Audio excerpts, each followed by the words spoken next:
कदाचित हा संदेश स्वामी आज तुलाच सांगत आहेत. आपण सगळे प्रार्थना करतो ना, रात्री उशीवर डोकं ठेवल्यावर मनातलं सगळं देवाला सांगतो आणि मनापासून अपेक्षा करतो की उद्या काहीतरी बदल होईल. पण जेव्हा काहीच होत नाही तेव्हा मनात प्रश्न येतो, स्वामी ऐकतात का खरंच? ऐक, स्वामी नेहमी उत्तर देतात. फक्त उत्तराची वेळ आणि भाषा आपल्याला लगेच कळत नाही.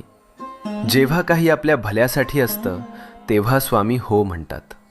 जेव्हा ते आपल्याला दुखवणार असतं तेव्हा स्वामी नाही म्हणतात.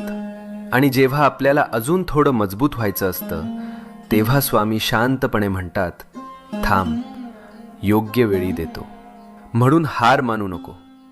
तुझ्या प्रार्थनेचं उत्तर येतंय. फक्त थोडा विश्वास, थोडा धीर. मनात शांतपणे म्हण, जय स्वामी समर्थ.